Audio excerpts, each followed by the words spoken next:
Hello, everyone, and welcome to our webinar, Scaling Electric Two-Wheeler Adoption, Lessons from India and Indonesia, hosted by RMI. Thank you for joining us to talk about this important topic. My name is Kelly Carlin, and I'll introduce myself momentarily. Please note this webinar is being recorded and will be posted on RMI's event page, along with other related resources. During the webinar, please feel free to drop any questions that you have into the Q&A function on your screen, and we'll get to as many as we can during a live Q&A session at the close of the webinar. This webinar will be 90 minutes long. Thank you again for joining us. To review the agenda that we have today, we're going to begin with 5 minutes of welcome and introduction from RMI, followed by opening remarks from Mrs. Farah Heliantina, Assistant Deputy for the Acceleration of Energy Transition, Coordinating Ministry for Economic Affairs, Republic of Indonesia. Ms. Niharika Rai will be joining us about 30 minutes into the call, and so we'll pause for opening remarks from her. But in the meantime, we'll move to setting the scene, going into a bit more detail on the EV transition in India and Indonesia, and we'll turn to a panel discussion with our 5 panelists today from both Indonesia and India. And as I mentioned, we'll have a 10-minute Q&A session at the end and a 5-minute closing.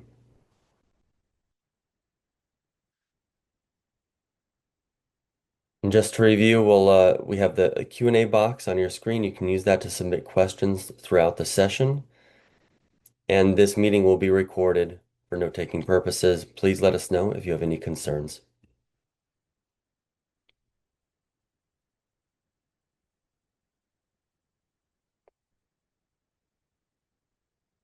And with that, Selamat siang, Ibu Farah Heliantina. Selamat datang. Ms. Selamat, Heliantina is the Assistant Deputy for Investment in the Services Sector, Ministry of Maritime Affairs and Investment Coordination. She holds a doctorate in public administration from the University of Indonesia. Prior to her current role, she was most recently the Assistant Deputy for the Acceleration of Energy Transition at the Coordinating Ministry for Economic Affairs. Terima kasih, Bu Farah, sama-sama. Terima kasih. and I'll turn it over to you, Bu Farah, for your remarks. Thank you, moderator. Good afternoon, everyone. Miss Niharika Ray, Andrew Daniel from the Goto, Anugrah from the AEML, Jennifer from the ASBC, Pramod Sarma from the Sun Mobility, Resi Akarwal from the Zip Electric, and also the moderator Samhita. Good afternoon, everyone. It's pleasure to join with all of you today. Thank you from the once again to RMI for bringing us together for this important discussion. I think today webinar is very timely. You know that Indonesia and India share a similar challenge. How do we make a clean mobility, affordability, practical, and accessibility for millions of people? By learning from each other's experiences, and I believe we can move faster and build a better solution together. I think to answer that question, we first need to look at how people travel every day. I think maybe after that, Gojek will be share about this more deeply and elaborate about this because you know that for countries like Indonesia and India, the future of clean mobility will largely depend on the one vehicle, you know, that is the motorcycle. In Indonesia, motorcycles are everywhere. We have more than 120 million motorcycles on our roads. So they take people to work, bring children to school, deliver food and goods, and help millions of small business grow. So if we want to accelerate the energy transition, we also need to accelerate the transition of motorcycle. I think why is this so important? Because you know that transport demand in Indonesia continues to grow by around 3.8% every year, and motorcycles contribute around 27 to 29% of road transport emission.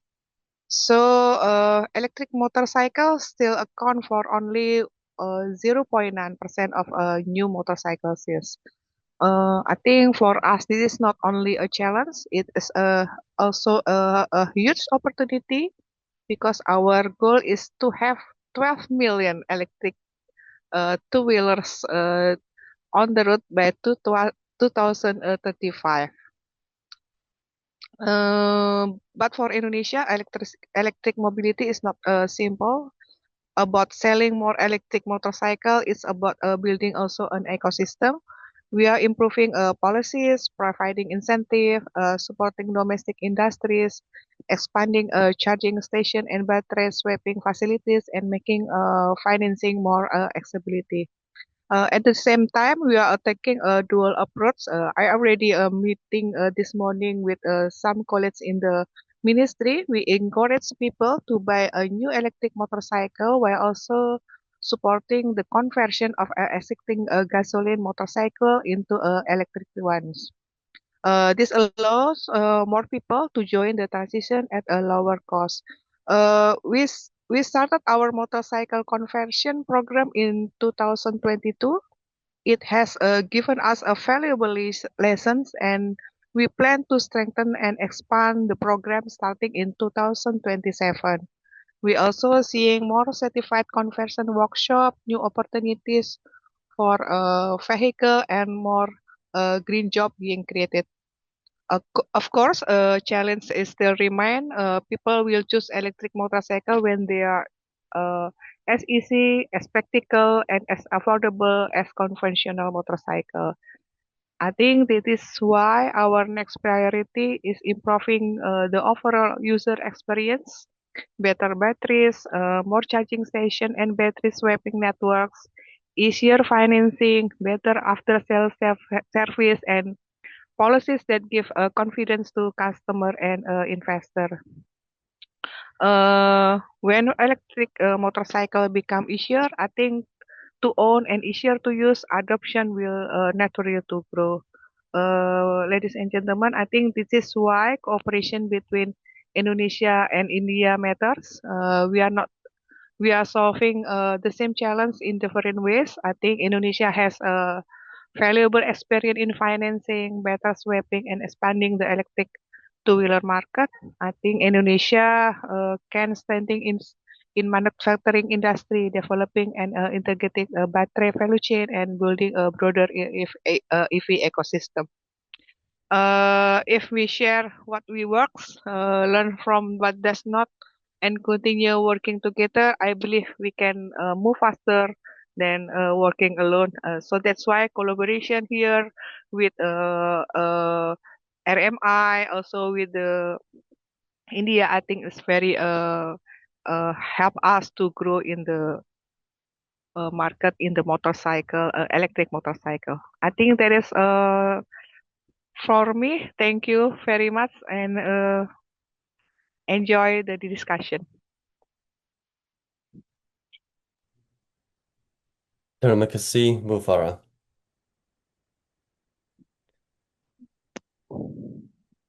And with that, I think we can go to the next slide.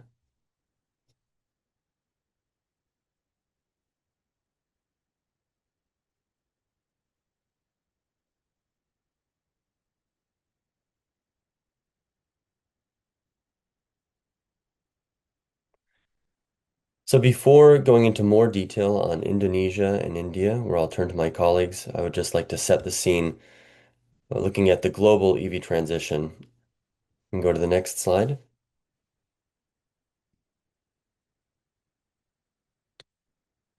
The global EV market has moved from early to mass market adoption. By 2025, global EV sales reached over 31 million units, reflecting rapid expansion across regions. China alone accounted for 64% of global EV sales in 2025, showing the power of coordinated policy, manufacturing at scale, robust charging infrastructure, and consumer engagement. What is important for today's discussion is that different regions are following different EV pathways.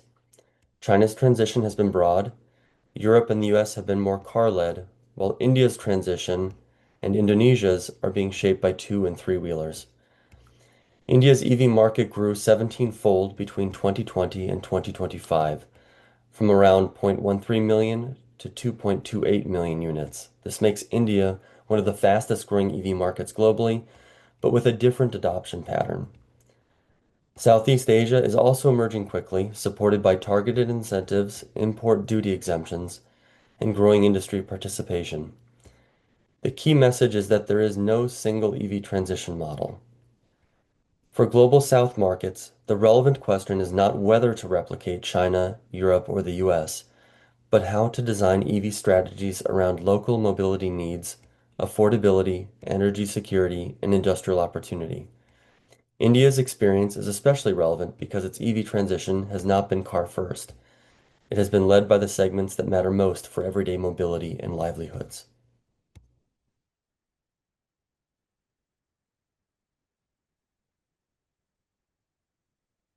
As we look to some of the common themes for EV enablers that RMI has seen in India and across the global south, the success in India is often attributed to vehicle incentives, but in reality, it has been through a broader ecosystem approach. Six interconnected pillars shown here have evolved together to support adoption at scale. The first policy, the first, pro- po- excuse me, the first pillar, policy, is the foundation. Long-term government commitment through initiatives such as FAME, PME Drive, production-linked incentives, and charging regulations gave industry confidence to invest. The second pillar is finance. Access to finance helped overcome one of the biggest barriers to EV adoption. Innovative financing models, leasing structures, and risk-sharing facilities have expanded access to capital for consumers and fleet operators. The third pillar is infrastructure. Charging infrastructure has grown alongside vehicle adoption. Clear standards, public and private investment, and grid planning have improved charging availability and user confidence. The fourth pillar is stakeholder collaboration. India's progress has relied on strong collaboration among government agencies, OEMs, charging providers, financiers, startups, utilities, and fleet operators. No single stakeholder could have driven the transition alone. The fifth pillar is consumer demand. Growing awareness, improving economics, and positive user experiences have created strong demand pull, particularly in high utilization segments such as two-wheelers, three-wheelers, and commercial fleets. The sixth and final pillar is technology development. Continuous improvements in batteries, vehicle performance, software, and manufacturing have reduced costs and improved reliability, making EVs increasingly competitive with conventional vehicles.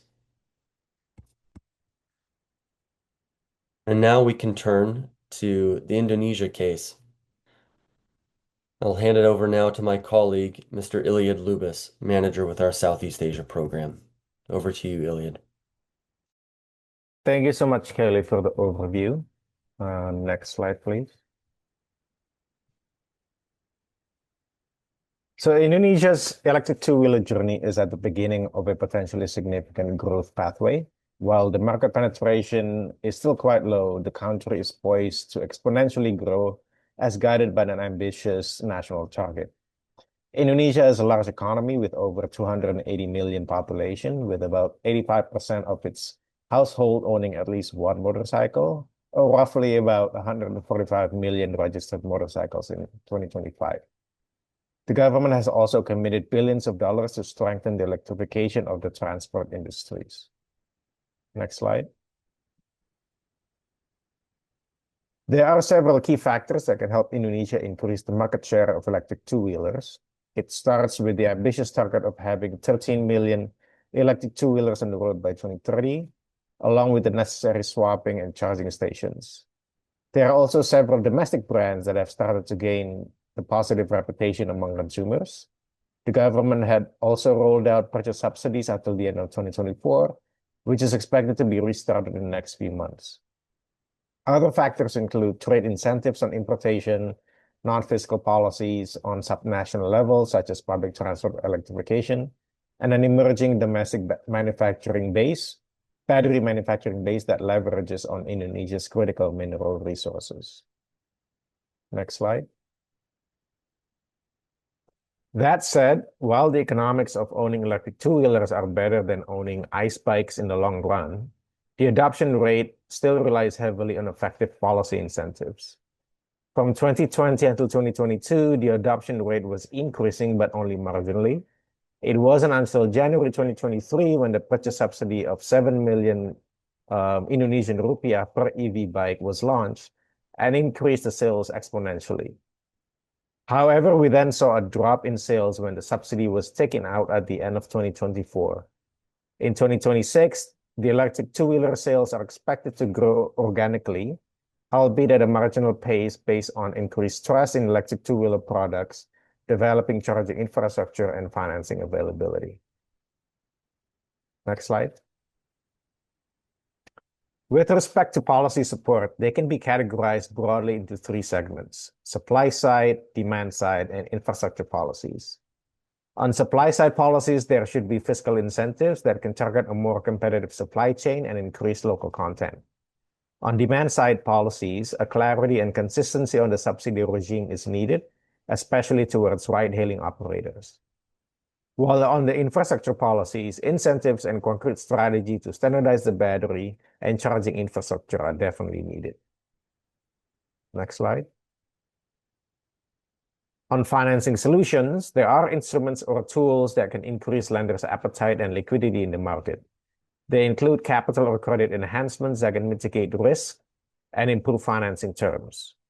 There are also innovative business models that can either lower the upfront costs or scale the electric two-wheeler demand. The secondary market value protection is another key instrument to alleviate consumers' concerns around the resale value, which is highly impacted by the battery's performance and longevity. Lastly, standardization of battery performance and credible testing regime can help develop the secondary market of electric two-wheelers. Next slide, please.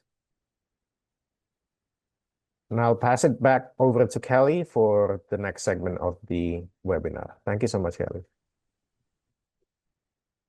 Thank you, Iliad.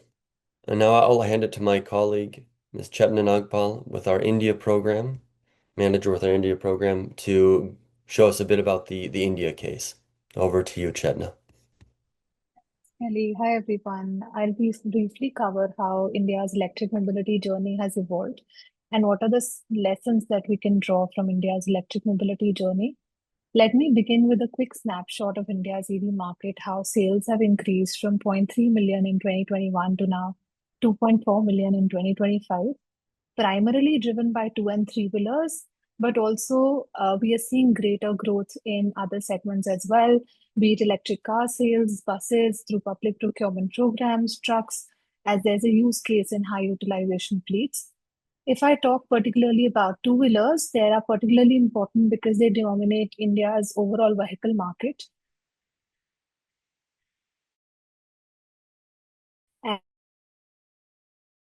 And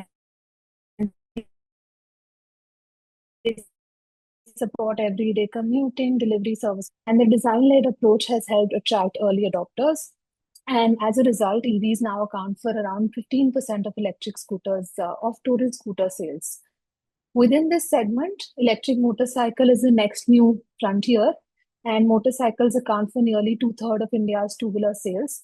But adoption has remained limited as there needs to be more focus on figuring out fit-for-purpose models, affordable financing, associated infrastructure, and more. Next slide, please.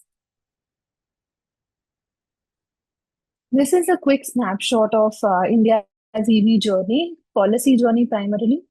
And we've sort of divided it into the three phases that we've seen over the years.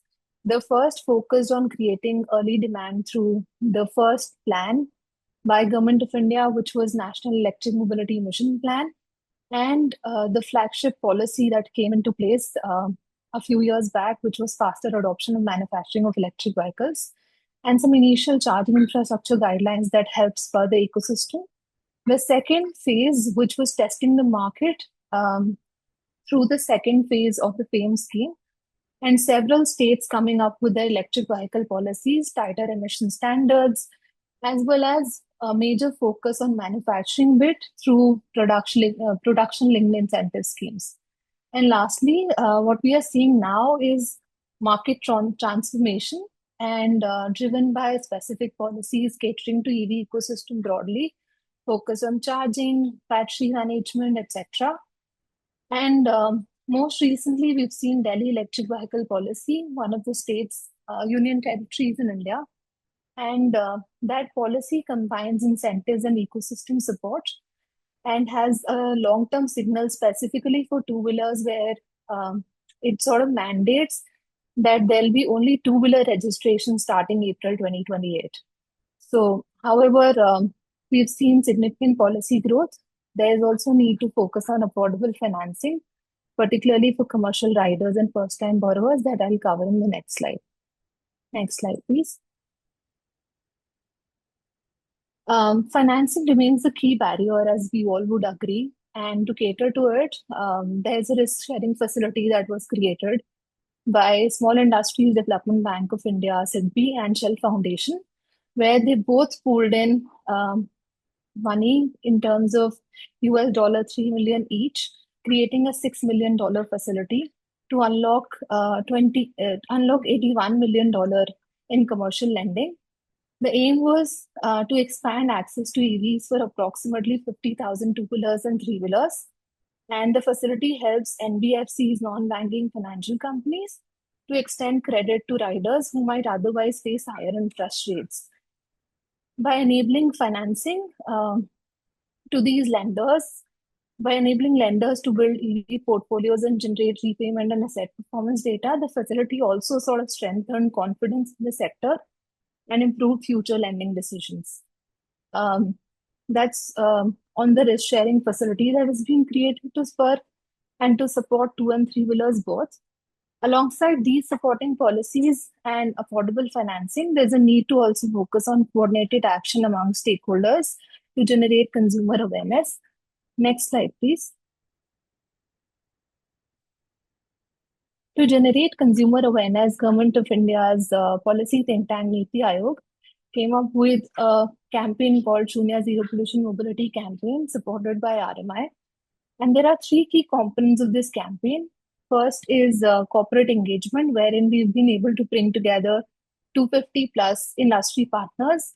It includes OEMs, fleet operators, infrastructure providers, financing companies, and created an ecosystem where they have a forum to exchange and to network and work towards increased EV adoption in the India. Secondly, resource toolkit. These are some resources on our website that lets users look at the financing options that are available, existing policies, and lastly, basically EV benefit, switching to electric vehicle benefits in terms of cost and emissions. And lastly, we have a consumer awareness initiative when we've hosted several competitions to engage with customers, potential customers in India. And so far, the impact has been that we've seen approximately 1.3 billion electric rides and deliveries across India, driven by the Shunya partners.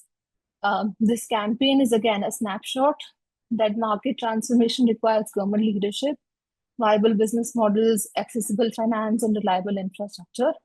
I think that's all from my end. Back to you, Kelly. Thank you, Chetna. Now I'd like to introduce our expert panel for today. We are joined today by Mr. Andrew Daniel, Senior Lead Sustainability Team with Gojek. Mr. Daniel started off at Gojek working as a software engineer before shifting to sustainability as the company began its sustainability journey and launched its 3 0 commitments: zero emissions, zero waste, and zero barriers. Mr. Daniel helps oversee these sustainability commitments, and in particular, for zero emissions, the company's progress towards its EV and energy transition targets. We're also joined today by Mr. Anugraha Desmarcoleti, Executive Director, AEML. Panuki is a professional working across sustainability, electric mobility, energy, and human capital development. He currently serves as Executive Director of TBS Foundation and Executive Director of the Secretariat of the Electric Mobility Ecosystem Association, or AEML. His work focuses on green talent development, education industry collaboration, and accelerating Indonesia's electric vehicle ecosystem. He also actively builds strategic partnerships among government, businesses, educational institutions, and development organizations to support a more sustainable and inclusive economic transition. We are joined by Jennifer Saplanet. Jennifer Saplanet is the Senior Vice President of Infrastructure, Finance, and Sustainability at HSBC, Indonesia, where she focuses on product development, origination, structuring, and execution of sustainable finance transactions in Indonesia, while at the same time managing risks associated with sustainable finance. In the past 5 years, Jennifer has been driving the growth in sustainable finance transaction and supported the coverage team on structuring sustainability-linked loans, green loans, and social loans across an array of sectors, including renewable energy, EVs, construction, agriculture, chemicals, textiles, and garments. We are also joined today by Mr. Pramod Sharma, Chief Operating Officer with Sun Mobility. Mr. Pramod Sharma is the Chief Operating Officer at Sun Mobility, a company developing battery swapping solutions for electric vehicles. With over 40 years of experience across the energy, information technology, electric mobility, and renewable energy sectors, he has played an integral role in scaling battery swapping infrastructure in India, helping establish it as an important charging model for electric two and three-wheelers, particularly in commercial mobility. At Sun Mobility, he leads efforts to expand battery swapping networks and support the wider adoption of electric mobility. And we are joined also today by Ms. Rashi Agarwal, co-founder and CBO of Zip Electric, one of India's leading EV as a service platforms, providing electric vehicles for shared mobility and last mile logistics. The company works with leading e-commerce, food delivery, grocery, and hyperlocal businesses to help electrify urban deliveries at scale. At Zip, Rashi leads business strategy, partnerships, marketing, and organizational growth, and has played a key role in expanding the company's electric fleet and supporting the growth of India's electric mobility ecosystem. And lastly, we are joined by our moderator today, my colleague, Ms. Samita Shiladar. Samita is a director of RMI's Global Transportation Initiative, leading programs across India, Southeast Asia, and Africa to advance clean, efficient, and affordable passenger and freight mobility. Her work focuses on accelerating the adoption of electric two and three-wheelers, commercial delivery vehicles, and trucks through policy development, innovative financing, pilot implementation, charging infrastructure, corporate partnerships, and consumer engagement. And with that, I will hand over to you, Samita, to take it from here. Thank you so much, Kelly, and thank you again to all of the panelists for joining us. We have just heard a great overview of where India and Indonesia stand today in terms of their EV journey, and what makes today's discussion particularly exciting is that we have representatives from across the industry ecosystem, finance, manufacturing, battery swapping, fleet operations, end users. So we'll be able to explore this transition from multiple perspectives in addition to the broad overview that Ibu Farah already has laid out for us from Indonesia perspective, and we'll also have Ms. Niharika Rai from Delhi government joining us in some time to give a brief overview of where transition stands with respect to India. So before we begin, I would encourage everyone in the audience as well to keep this interactive. Please use the Q&A feature on Zoom to submit your questions that you might have for the panelists throughout the discussion. And we would also love to hear audience's thoughts, observations, or experience in the chat as we go along. So before we kick everything off, I have a general question for all of the panelists joining us today. From your organization's perspective, what has been a single biggest enabler in moving EVs from early pilots to market deployment in the market of your operations? Would love to hear answers from each and every panelist. We'll start with Pramodji. Over to you. Thanks, Smita. So for us, the biggest, enabler had been starting with the product actually, which was kind of mapping the consumer behavior of the IC world. So as you know, battery swapping does that, reduces the upfront cost, lower charging time, higher productivity, no range anxiety, and no challenge around the battery obsolescence of the performance. Second one is, I think, the partner ecosystem which we built up over the years. So probably pilot stage was the consumer behavior mapping, having technology around that, and second stage is the partner ecosystem, right from the OEMs to fleet operators to infrastructure providers to policymakers to financiers. I think the entire ecosystem is what has helped us to grow. And today, I think we are running around 100,000 plus vehicles on the platform across all types of areas which are there in the country, and clocking around 10 million kilometers a day on the platform today. And we have around 35 types of vehicles through 25 odd OEMs on the platform, and that's where we are.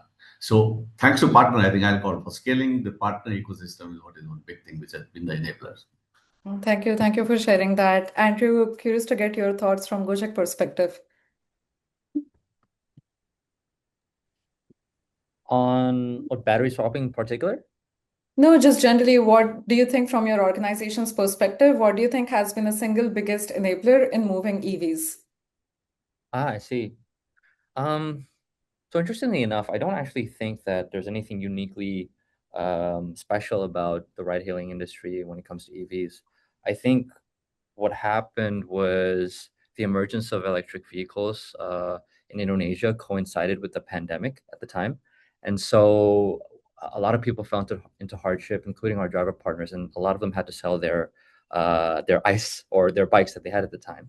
And so once we started transitioning out and people can get back to work again, EVs were there as an option because of the daily rental schemes that were provided. On top of that, companies, including ours, started pushing our sustainability targets, and so we pushed for that EV adoption as well. And so I think just a combination of those circumstances actually provided a great opportunity. With that being said, I do think we're happy that we served as a good test bed. Because of that early nascent stage of EVs, a lot of manufacturers were able to test their ideas and then quickly iterate on the vehicles themselves, while also proving to, I guess, the commercial public that, hey, if these heavy duty users of our driver partners could use these EVs, well, then it's probably good for the public as well. No, thanks for sharing that, and thank you for sharing the origin in particular with respect to the EV operations. I'm curious to get Rashi's thinking as well on this particular topic from Zip Electric's perspective. Yeah, hi everyone. Thank you for having me, first of all. Well, I think one of the biggest enablers for Zip is that the way the increasing demand in e-commerce and quick commerce has happened in India. The economy has grown rapidly, and while the economy has grown rapidly, they've been delivering shipments for almost 12 hours on the road. But we have seen that the cost of delivering has increased enormously for them, and for them having a choice between an IC vehicle or an EV vehicle is clear, because EV vehicle is definitely a better economically driven vehicle for them over a petrol vehicle. Hence, it was a choice that EV should be, obviously EV was a better choice for any gig economy today. Hence, it has worked quite well for us in the market. Second, of course, the way the government policy has come up in the country, it has given a lot of push to the EV, right? That has again, so like the FAME 2 policies that started in 2015. The GST was a big enabler, because companies like us who are providing renters, if we have to give 18%, if we have to pass 18% GST to the government, the model itself would have not been that successful, because we have to then either charge more from the rider or we have to burn more money. So that 5% GST has given companies like ours, the rental companies, a lot of support to enable this in the market. So these are few areas which were bigger enablers for us. Thank you for sharing that. Jennifer, from HSBC's perspective, what do you think are the enablers for EV adoption in Indonesia? Yeah, sure. Thanks, Samita, and thank you for having HSBC on the panel. Indeed, EV and its ecosystem is one of our key levers when it comes to sustainability commercialization strategy. In terms of the single biggest enabler, from the bank's perspective and from what we are seeing from our portfolio, it would be similar to what Rashi shared earlier. It comes down to incentives and economic benefits. And then incentives comes from different parts of the supply chain. So from the OEMs down to the user itself.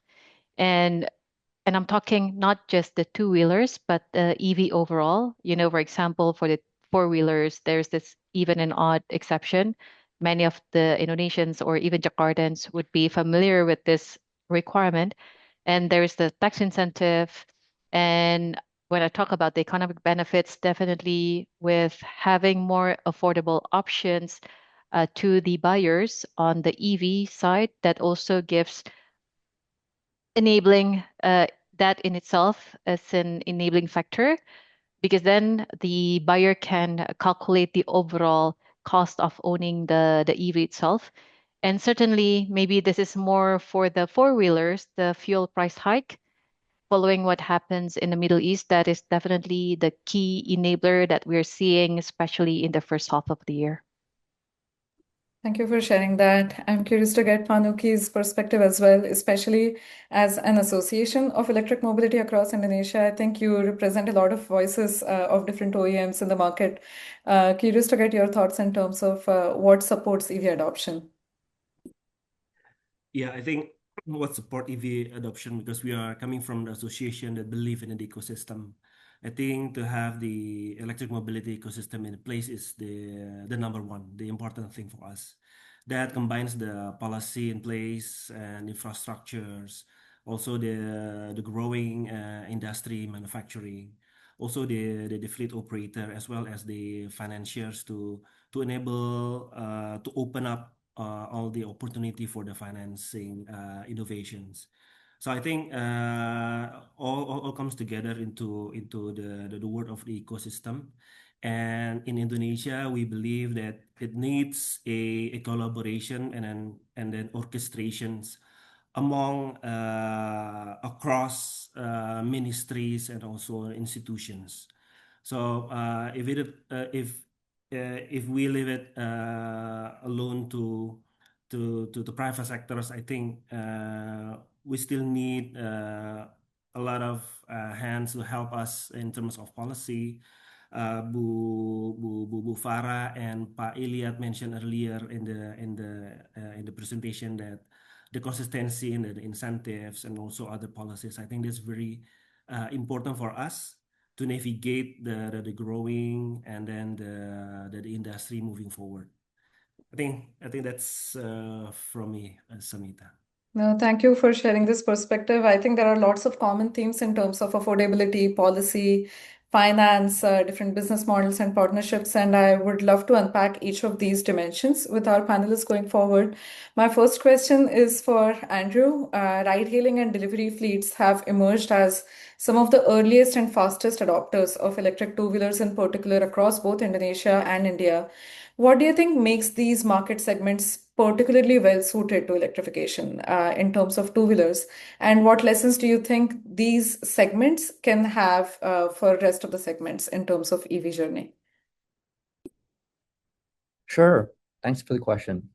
I guess, like I said earlier, right, I don't think there's actually anything special or uniquely special about those market segments, but I do think that that's suitable for the electrification. But I do think that because our driver partners in particular got to try it out because of those circumstances, organically you started having them and other people experience the operational benefits of it, right? Which is again just reduced costs, right?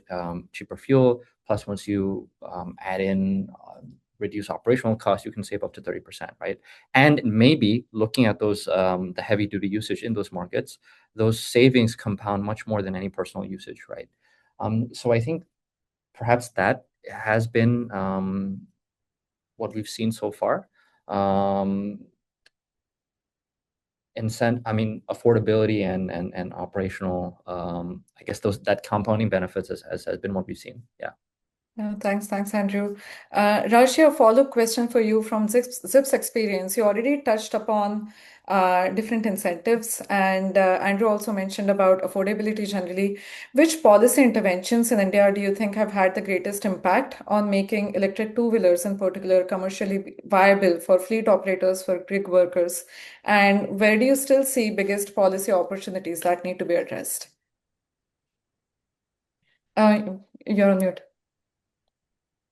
Every webinar is incomplete without one unmute. Yeah. Right. So yeah. So I think there are 4 or 5 areas I would like to touch upon where government has placed good policies and has really given a good push to EV. To start with, in 2015, the FAME policy came into the picture.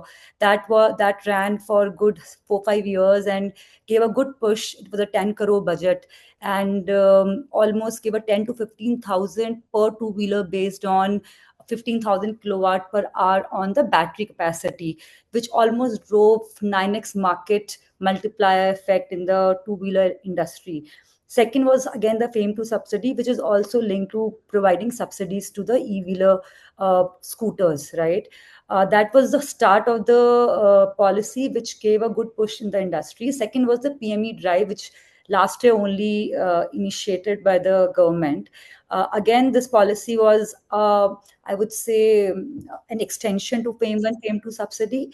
And it is again worth 4,000 crore, I believe, around 4,000 crore worth subsidy, which has been, given by the government to incentivize electric two-wheelers, three-wheelers, ambulances, trucks for that matter. And I believe that will also give an immense boost to the two-wheeler industry. Third, which I already mentioned, which is the GST rebate or rationalization of GST from 5% on EVs, which usually on a IC based or a four-wheeler and any other vehicle which is IC based is usually anywhere between 28% to 40%. Also in the rental industry like ours, the services, which usually hovers anywhere between 18%, we have the benefit of giving that service of rental at 5% on the GST side. That again has given a lot of push for the companies like ours. Government has also given heavy discounts on road tax.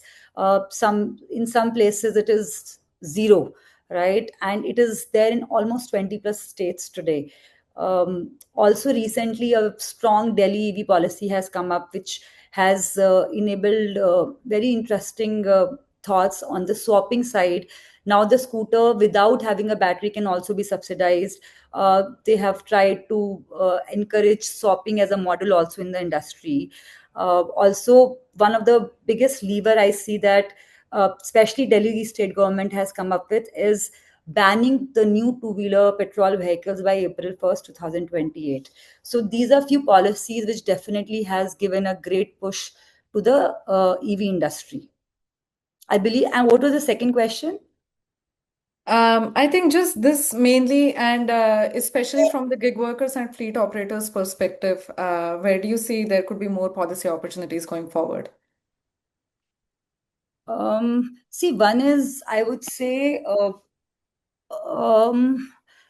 so from the Zip standpoint, I would say that one of the things that I've been talking a lot about is on the driver license. Uh, uh, it would help a lot to our companies because our growth get impacted because these riders who come from tier 2 tier 3 cities usually do not have driver license, and that's why we're not able to provide them vehicles. If the whole process of driver license can be eased out, then there are high chances that EV adoption could be increased. While it has still be privatized, but there's still a lot of challenges in providing these driver licenses to these riders. That is one area. Second, I think that priority lending still something that has not been nurtured that well in the country. While every time the budget comes, I have high hopes that priority lending will be something that will become a part of as a part of EV mandate, but still it has yet not been there. So that's second thing. Third, I would say is not a lot of policies has come for fleet aggregators. Like there are PLI linked incentivizations for OEMs, which definitely support indirectly to companies like us, but maybe something on the lines of fleet aggregators, because the kind of ecosystem that we can create, that can give a very fast impact in the entire EV ecosystem. So these are two, three areas where I can think of having a better, push from the from the government side. Thank you so much, Rashi, and also thank you to all of our audience. I'm already seeing a lot of questions, and Rashi already touched upon a lot of questions that are there in terms of mandates, in terms of supply side regulations as well, especially through Delhi's EV policy. I want to pass it off to Jennifer now, just to understand from financing perspective. Again, there are a lot of questions in terms of which one specific EV financing solution would you pick. But generally, policy is definitely a Kickstarter, a catalyst, but ultimately financing is something that enables mass market adoption as well.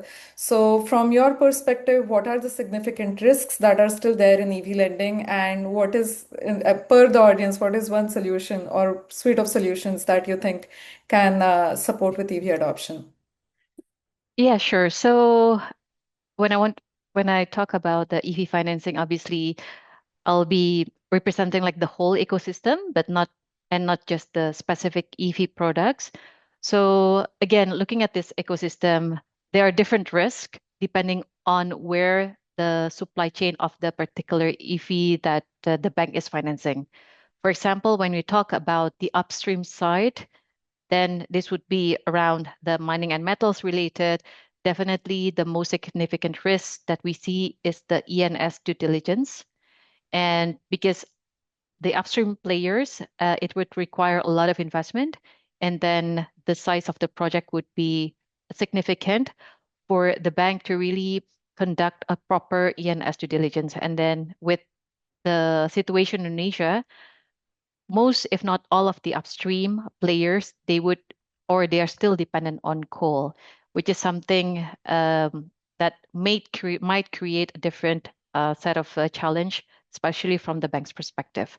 Now, when it comes to the midstream or downstream, I believe Iliad has alluded to earlier with the statistic. When the incentive was there, we could see that the sales hike is really evident. But then when the incentive was taken out, then it also impact to the sales performance of the EV. So policy certainty is another key aspect when we're talking about the whole ecosystem of EV, because this policy would also result in the demand trend or pattern. And definitely from the bank's perspective, when we are providing financing, then we would need to assess cash flow, right? The future cash flow as well as the historical performance. Now, the future cash flow would be closely related to demands, and then demands based on the historical track record in Asia, demands would be closely related to the government's policies and incentives. So this would be the key aspects. And another aspect or consideration that the bank would look at, given that EV in Asia is still at its nascent stage, a lot of players in EV sectors, they're also relatively still have like limited track record. And from the bank's perspective, this is again to address the credit aspect of the financing. Definitely, we want to understand the track record of the company itself. And given the limited track record, then we need to see the commitment from the sponsors and what's in it for the sponsors to really committed to continue to sustain the business going forward. Now, definitely, there are some ways to mitigate all this risk.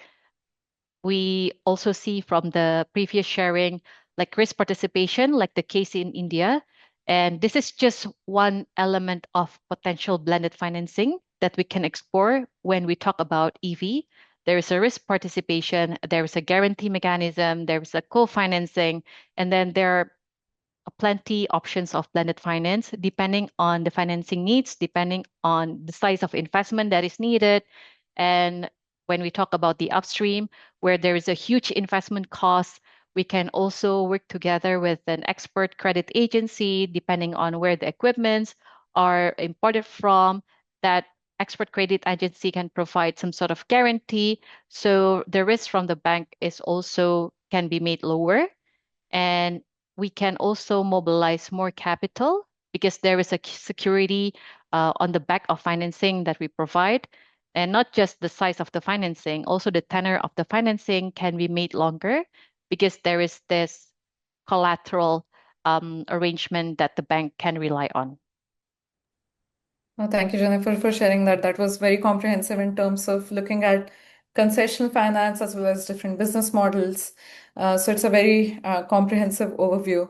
I want to pass it to Pramodji and kind of shift to infrastructure side of things because again, that is one of the basic pillars when it comes to EV adoption. Battery swapping is often positioned as a way to reduce upfront vehicle cost, eliminate charging downtime. Based on your experience, under what conditions do you think swapping offers a really strong proposition in terms of EV adoption? And could you also speak? There are lots of questions in terms of second life of batteries as well. If you could also speak to it or renewable charging to support with kind of a stronger case. Would love to get your thoughts in terms of just broad insights on infrastructure development. So I think first I'll add to what question on the policy, which Rashik covered very well. But I think one area which needs to be done in the GST front is the service, whether it's swapping service or charging service. It is still charged at 18%. I think that's where the gig operator, it will be benefited. The GST on the services is brought down. And the second thing is vehicle is 5% is battery. But moment the batteries are coming for replacement or as a swap battery, it's again at 18%. So these two things, I think on the policy front, I thought I'll take advantage of the question to Rashi. I'll add that. So coming to infra part, I think, the value proposition has to be there for the consumer, finally, whatever you're doing. And as I mentioned, I think he's used to certain way of working, whether it is the upfront cost or it is the running cost or it is take home. Basically, finally, it is the take home which matters for the consumer in the whether it is ride hailing or it is delivery services. So can you better that? Yes, the fleet operators do provide that as an advantage to start with. Finally, where the utilization is very high and where uptime requirement is high, the battery swapping does play a positive role. I mean, does penetrate faster in those segments to start with. But it's not only the it reduces the cost or the improves uptime. It is also, I think, it takes away one important thing which is there, which is it takes away the fear of what Jennifer also mentioned or other panelists mentioned about the financing part. When the battery is not on the books of the customer, when I'm removing and it is on my books, I think the financing becomes that much easier and it is at par. I mean, we are seeing cases where the financing is at par with the IC world actually, because the risk of the battery is not there. Its performance or the technology obsolescence part is all taken care of by us. So starting with a high utilization fleet operation is the case where it makes a case to go with. But going forward, it does make. I mean, I don't see any sector where any use case where it is not possible to do without battery swapping. I mean, there can be from time to time use case may vary, but I think battery swapping does provide solution to all. I mean, nobody used to believe a year back or 2 years back that is a B2B game. Everybody used to say battery swapping is all around B2B, is all around fleet operation. But you'll be happy to know we are doing now 500 vehicles a month on B2C, where the utilization is only 30 kilometers a day. So when the network density, the infrastructure, network effect starts playing, even the low utilization case start making sense, and that's what we are doing now. So it's a B2B, B2C both. Currently, I'm involved in the heavy electric vehicle segment. So we're trying to solve problem for the trucks and buses, which is still a problem. I think 2 and 3 wheeler it is resolved. I think it is growing now. It is kind of in a scale mode. But truck and bus is still a challenge. But we are solving using the same thing. We are trying to sort out the problem there. And we are seeing the application like port or cement, industry, mine. These are the use cases. Again, high utilization, which provides the win-win position for everybody. Coming to your question of, I think you talked about the renewable or, Yeah, yes, anything we on second do. life batteries or Yeah. renewables? Okay. So second life battery, I mean, okay, we being the infrastructure provider, we ourselves are the second life user for battery actually. So moment this battery start coming out, we start using it as a backup for my existing operation. You in India, you don't have, I mean, 24 by 7 power availability everywhere. Delhi may be one exception to a certain extent or some metros.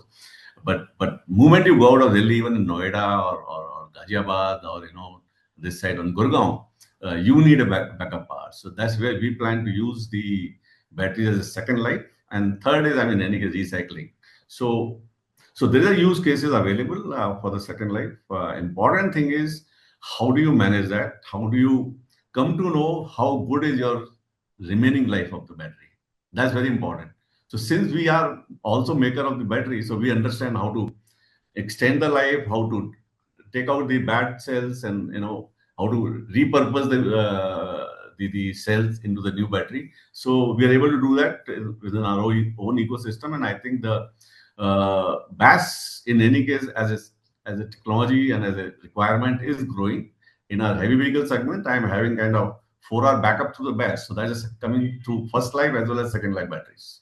Yeah, So thank that's where it you for is. sharing that. And you already gave an example of Delhi, and we have Niharika ma'am who has already joined us. Ma'am, thank you so much for being here with us today. One of the best policy, I must congratulate her. Thanks, So I think Siddhant. Thank you so much.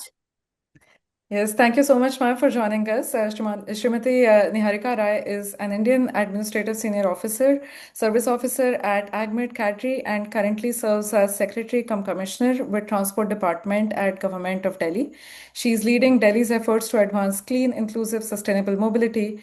And today she'll be sharing with us insights on the recently launched, very ambitious and progressive Delhi V Policy 2026, including its key priorities and vision with respect to accelerating electric mobility in the capital. Niharika ma'am, thank you so much for joining us, and may I now invite you to deliver your remarks. Thank you so much for having me here. And thank you all for appreciating the policy. Very frankly, I, along with my team, were quite skeptical when we were making this policy and when we put it in the public domain for the first time. But then seeing the response and seeing the commitment of public in general and all the stakeholders, it was really overwhelming to see that everybody was supporting this ambitious and required policy for Delhi. So I can tell you that this journey starts around 1 year back when, of course, government asked us to come out with a robust and a good EV policy, seeing the kind of pollution in Delhi. And I can tell you as a Delhiite, in the sense that I was born in the city, born and brought up in the city, I can tell the difference in the air, in the ambience, which has come over the years. So it was like a personal motivation for me to do some contribution in this sector, because vehicular pollution is taken as one of the most prominent sectors and the reasons for pollution in Delhi. So I'll take you to some data which I have been telling in various forums before also. When we see, let's say, the, as per the TEDI study of 2018, if we see the contribution of vehicular pollution, if we take it to be, let's say, 100, so 33% out of it is from commercial good vehicles, and around 46% is from two-wheelers and three-wheelers. So our main target was to focus on two-wheelers and three-wheelers, because if you see the active vehicle data in Delhi from Vahan, you will see that we have around 88 lakhs active vehicles in Delhi, out of which only 2 lakh 16,000 or 17,000 are commercial good vehicles. But if you see the contribution in pollution, it is 33%, which basically means that the vehicles which are the commercial good vehicles which are coming from outside Delhi, which are beyond our purview, are causing a great amount of pollution in Delhi, which are coming, and they are basically diesel vehicles, or they're basically, old emission norm vehicles. So, but if we see our own data of 2 lakh 16,000, 80% of them are N1. That are the small trucks of 3.5 gross weight up to 3.5 tonner. We call light good vehicles. So we concentrated first on this segment because our vehicles which were registered in Delhi, mostly commercial good vehicles are N1 vehicles. So you will see that in this policy, N1 would find a place. Then 46% of two-wheelers, three-wheelers pollution is from two-wheelers, three-wheelers. And out of our 88 lakh active vehicles, 60% or more are two-wheelers. So we have around 60 lakh or so two-wheelers in Delhi, which are actively registered as of now while we are talking. And out of that, around 21 lakh are BS3 norms.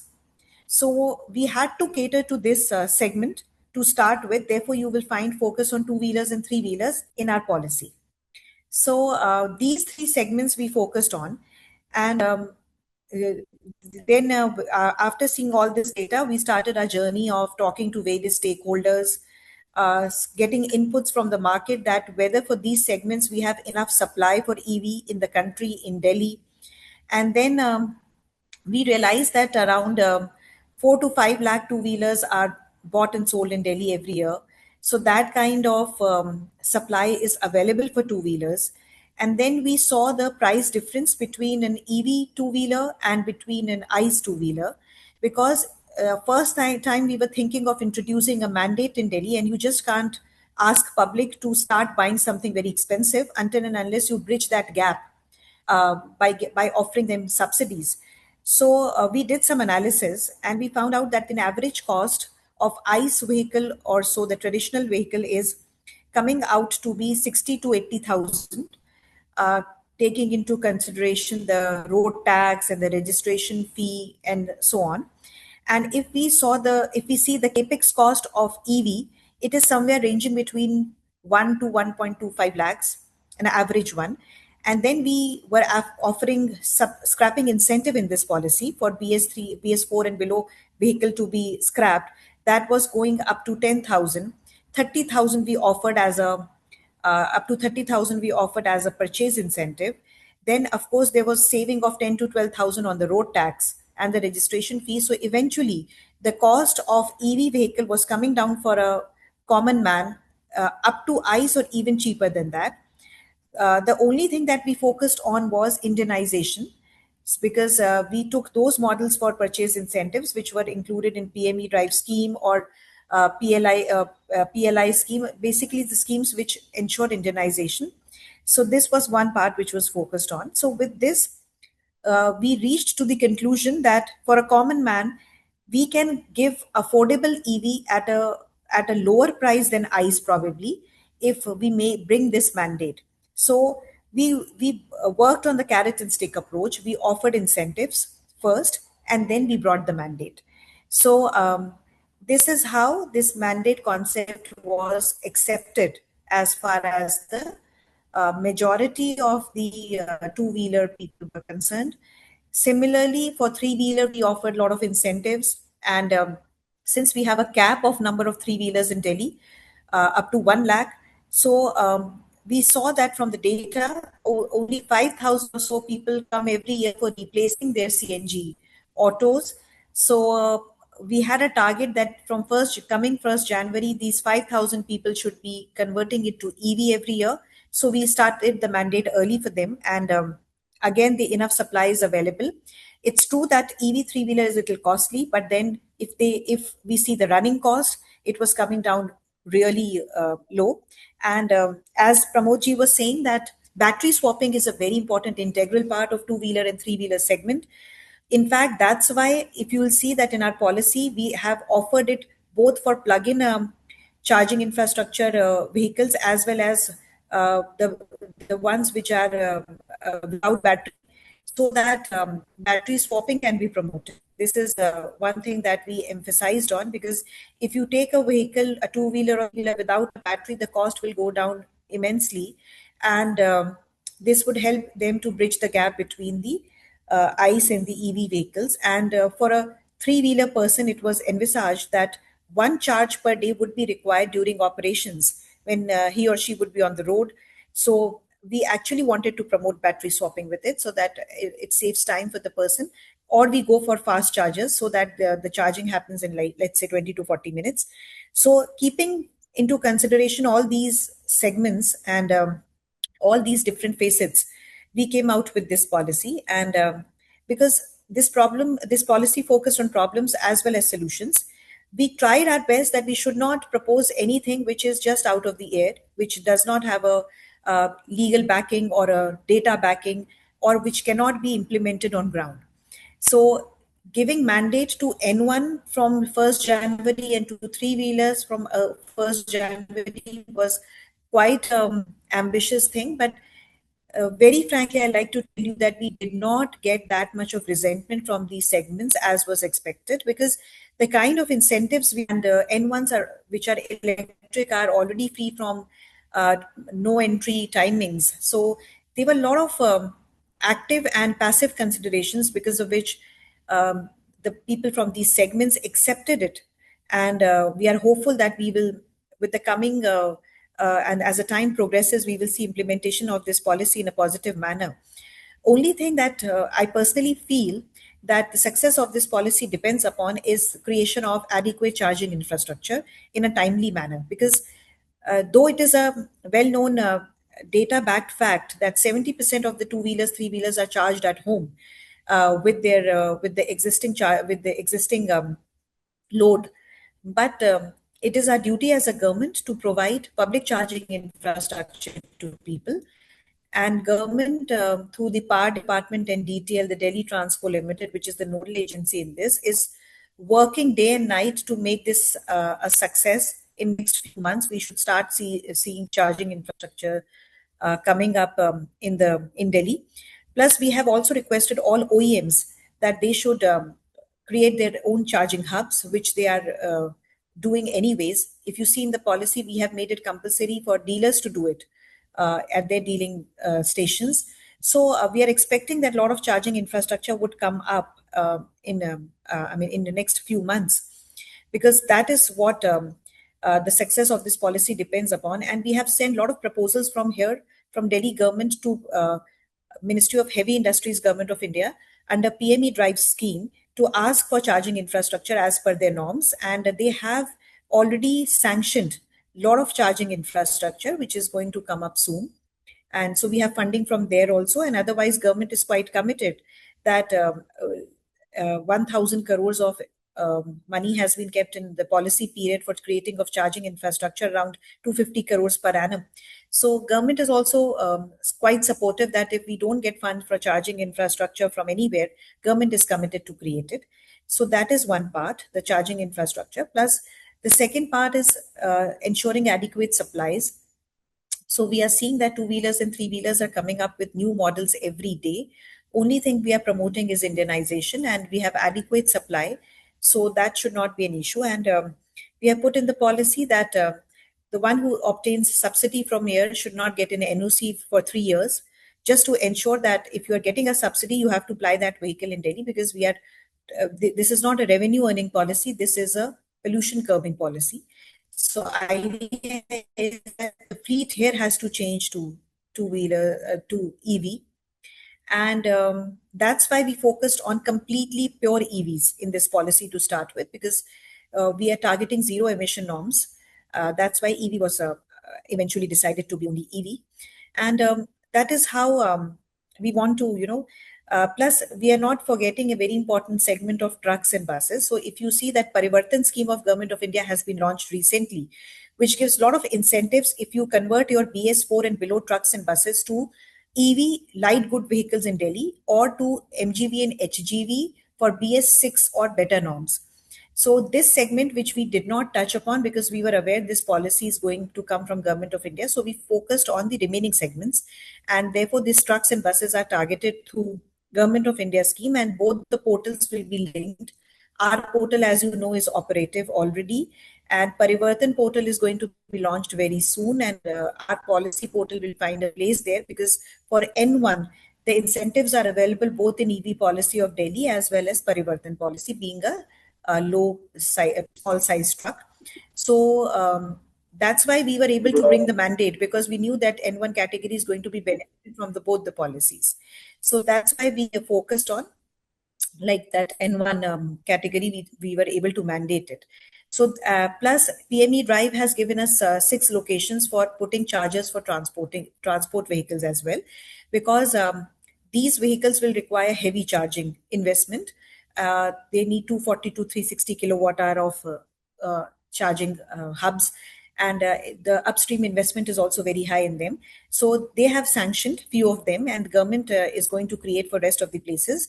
Plus for buses, because if you see the policy, we have mandated for conversion of certain percentage of school buses also to EV. So we are planning to open our own depots, which own, because our fleets are now mostly electric.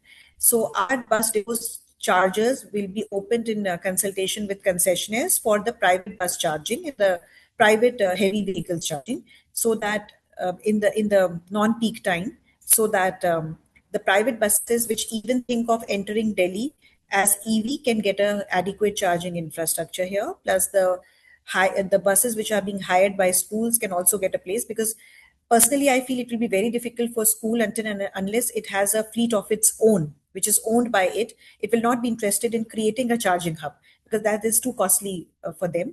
Therefore, they will always like to go on for hiring model, and the vehicles which are being hired, for them to incentivize to convert to EV, one of the things that we can offer is opening our depots for their charging. So this we are working. So I like to highlight here that we tried to think about all the pros and cons of all the provisions that have been kept in the policy, that if this would happen, then this might be a problem, then how it will be dealt. So a lot of harping and a lot of discussion in last 1 year went just because of lot of discussions and lot of understanding of pros and cons and making arrangements for it. Then only we were confident to put those clauses in the policy.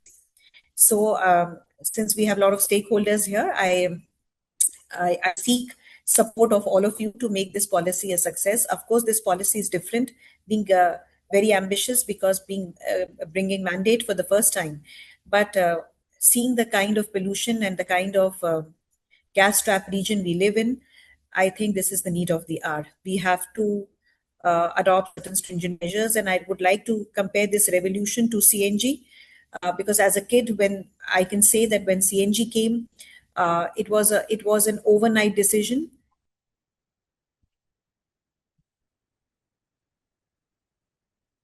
Niharika ma'am, are you there? We lost you for a moment. Am I? Yeah. Yeah. So the entire ecosystem came much later. So that there were a lot of petrol pumps. We started putting CNG retrofitting kits. So all this might happen in this policy also, but then somewhere a start had to be made. So we made, and I'm very happy that a lot of environmentalists, a lot of experts, Niti Aayog, and a lot of appreciation has been received for this policy from all the segments and from all the stakeholders.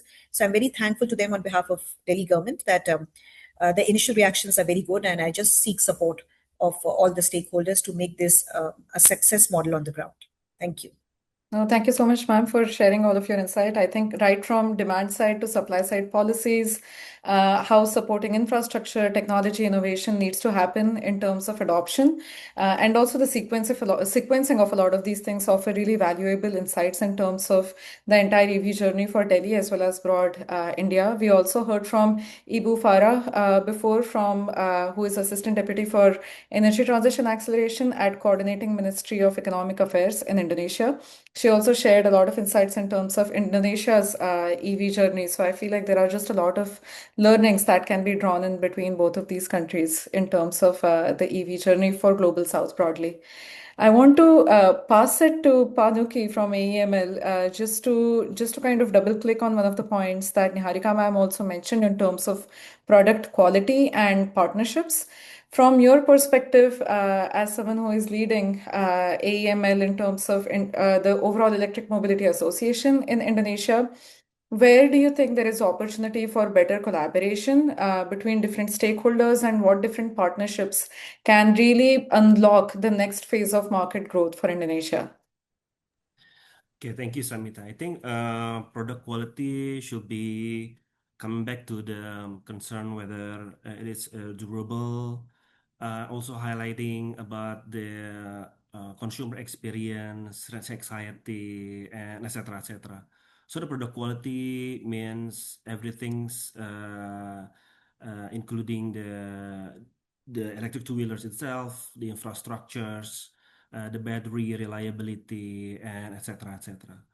So I would like to comment and on the previous speakers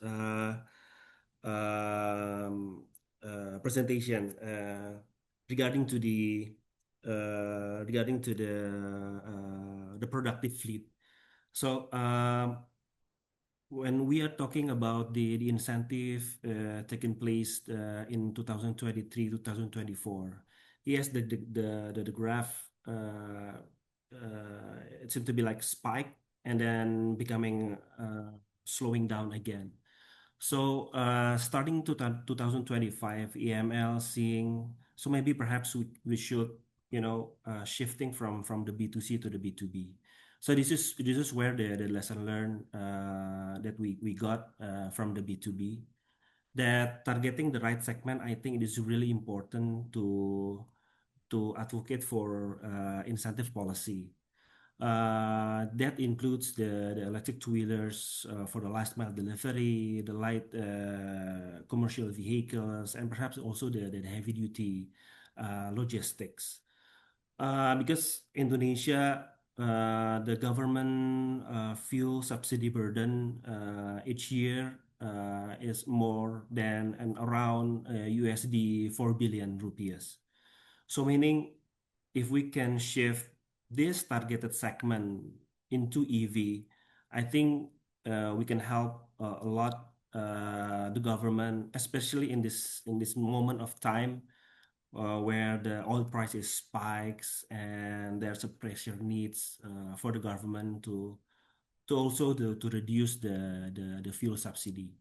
And talking about the product quality, that's what EML should convince the government and all the key stakeholders that the right vehicles, including all the infrastructures component in the ecosystems, which one that best for the logistics and ride-hailing industry. I think that's the important thing that now we should advocate more to the government and all the key stakeholders, Samita. Meanwhile, waiting for more progress on the consistency and the policy incentive, etc.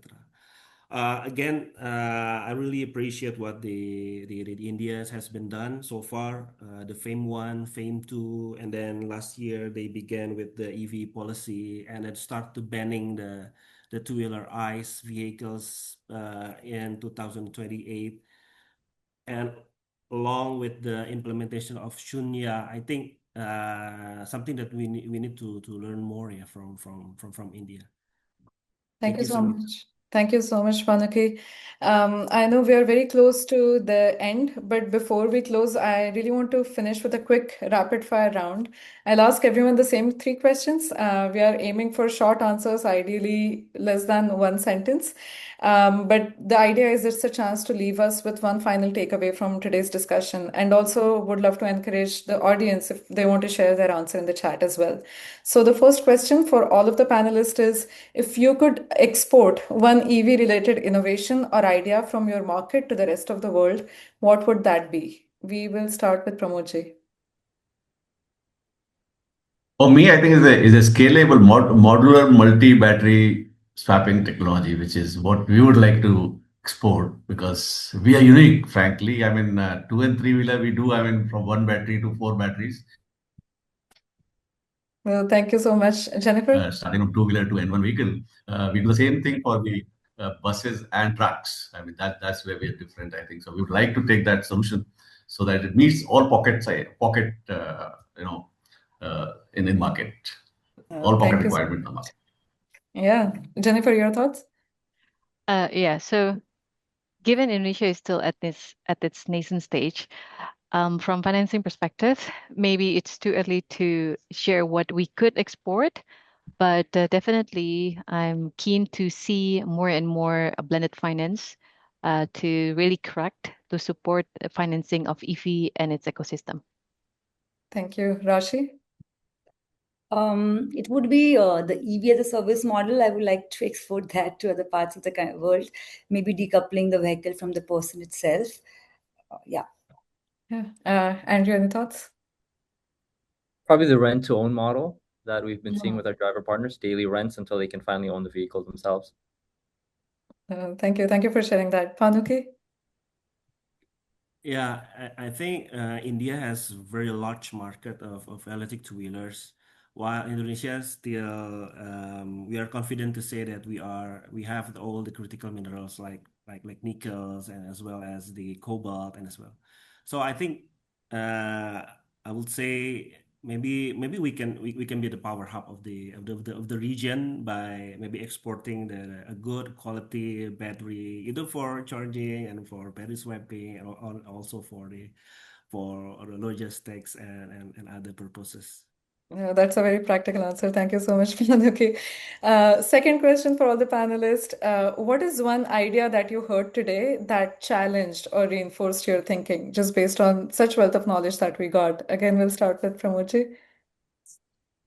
They heard the partnerships are important. Firmly believe for building the ecosystem, partners are extremely important. I mean, OEM, infra provider, discoms, everybody is, I think, important. Financial partners. So I am happy to see, like, I heard a lot about that. Jennifer? Yeah, from my side, it would be the cohesive approach, just like what is happening in India. And then we covered the risk associated with EV financing. So the challenge would be how we can get the other parts of the ecosystem, the relevant parts, to basically become a mitigant itself for the financing to really scale.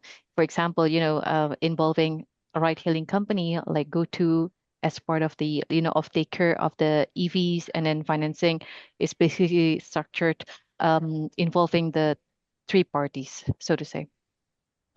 Thank you so much, Jennifer. Rashi? I think a lot of work can be done with Indonesia. What I understand that two-wheel adoption is at early stage there as well, and in India as well. So a lot of synergies that I can see, as Pramoji rightly said, something on the scale, on the lines of partnership that we can think of for sure. Thank you so much. Andrew, over to you. Policy for sure. What I mean by that is this. I mean, look, organically, people are going to shift to two-wheel EVs, right? Just organically, the cost savings alone is already a good enough pull factor. But the question is, how fast do we want it? And I think if we look at, all the countries, the policies that have been proposed, you need a push factor, to say the least. And I think that's what I take away. That makes sense. I'm seeing a lot of head nods. Panuki, what about you? Okay, what we can learn from India. Is it the good question, Samita? The question, like any idea or anything that you heard today that challenged or reinforced your thinking, something that stood out today. Yeah, I think I would like to amplify what Andrew mentioned just now. I think the policy consistency and then anything related to that. I think we need to. I think I personally wanted to learn from India, the bold move from the government and then the consistency. I think there's something that we need to have. Then because the private sector will find the way sooner or later, right? But what we need is the consistency in the policy. Yeah, thank you so much. And then the last question is one word that describes future of EVs in Global South. Pramoji? Brightly leapfrogging. Perfect. Jennifer? Promising. Nice. Rashi? Access, but not ownership. Andrew? Macet. Sorry, that's the Indonesian word for traffic. This is me thinking like it will be great for the future and for the planet. But I would like to stress that if everyone converts, the country of 130 million bikes, right, two-wheel bikes, if everyone converts to EVs, we will still have, that means 120 million bikes, and in a lot of urban densities, that's still a lot of traffic. So that's still something just to keep in mind. That's a very good point. No, thank you for sharing that challenging perspective. Panuki? You're on mute. Again, sorry. What's the question, Samita? Sorry. One word that describes future of EVs. One word describes future is EV. I think better environment.